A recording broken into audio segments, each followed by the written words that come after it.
இணையத்தால் இணைந்திருக்கும் நண்பர்கள் அனைவருக்கும் வணக்கம். இன்னைக்கு நம்ம பார்க்குற கோயில் வந்து திருப்புலீஸ்வரம் கோயில். இந்த கோயிலை இளமையாக்கினர் கோயில் அப்படின்னு அழைப்பாங்க. சிதம்பரத்தில் இருக்கு. இந்த கோயிலுக்கு எதிர்க்க அமைஞ்சிருக்க திருக்குளம் வியாக்கிரபாத தீர்த்தம் அப்படின்னு அழைக்கப்படுது. ஏன் இந்த தீர்த்தத்துக்கு இந்த மாதிரி சொல்றாங்க? இந்த குளத்தில தீர்த்தத்துக்கு தெரிஞ்சுக்கலாமா? மத்தியநந்தன் அப்படின்றவருக்கு மகனாக பிறக்கிறார். இவர் பெயர் பாலமுனிவர். தந்தையின் அறிவுரைப்படி சிதம்பரம் வந்து தில்லை நடராஜரை வணங்கிட்டு ஆதி காலத்துல ஆதிமூலநாதர் அப்படின்னு அழைக்கப்பட்ட திருமூலட்டன சேர்வர் ஆலமரத்து கீழே இருந்தார். அவரை வணங்கிட்டு மேற்கு பக்கத்துல சிவ பூஜை செய்வதற்காக ஒரு தனிமையில பீஸ்ஃபுல்லான இடத்துக்கு வந்து ஒரு குளம், அது பக்கத்துல சிவன் ஆலமரத்து கீழே இருக்கு. அந்த இடத்துல அமர்ந்து சிவனை வழிபாடு செஞ்சுட்டு வர்றாரு.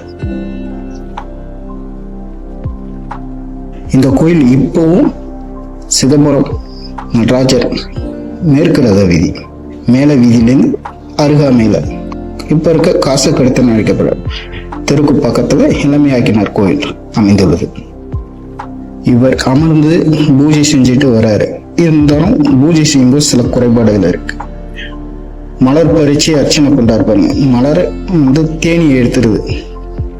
தேனி கூட எச்சம் பண்ணாத வகையில பூவை பறிச்சு வந்து சாமிக்கு சிவ பூஜை செய்ய ஆசைப்படுறாரு.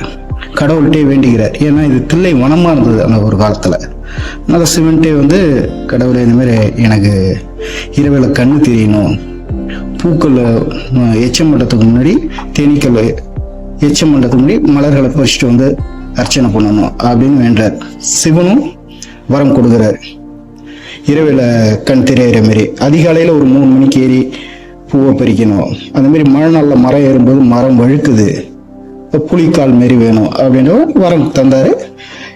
இந்த மாதிரி ஒரு புலிக்கால் உடையவர் சிவனுக்கு அர்ச்சனை பண்ணிட்டு வந்ததுனால இவருக்கு வந்து வியாக்கிரபாதர் அப்படின்னும் இந்த கோயிலுக்கு திருப்புலீஸ்வரம் கோயில் அப்படின்னு பெயர் பெற்றது.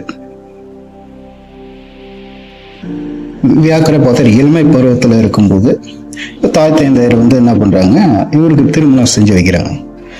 வியாக்கிரபாதருக்கு வசிஷ்ட முனிவரோட தங்கச்சிய திருமணம் செஞ்சு வைக்கிறாங்க. இவருக்கு ஒரு குழந்தையும் பிறகுது. ஒரு தடவை சிவ பூஜை செஞ்சுட்டு இருக்கும்போது குழந்தை அழுகுது.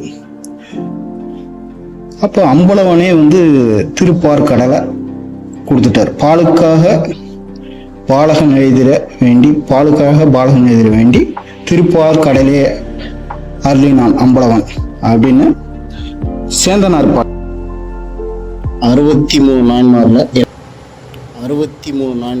2வது நாயன்மாரா இருக்க சொல்லக்கூடிய திருநீலகண்டர் நாயனார் அவருக்கும் இந்த கோயில் குளத்துக்கும் உள்ள ஒரு தொடர்பை பற்றி உங்களுக்கு தெரியுமா? இந்த வீடியோவோட தொடர்ச்சி அடுத்த வீடியோவில் பார்க்கலாம். அதில் விரிவாக நான் சொல்கிறேன். உங்களுக்கு தெரிஞ்ச கமெண்ட்டை இதில் பதிவு பண்ணுங்க, நான் அதுக்கு பதில் சொல்கிறேன்.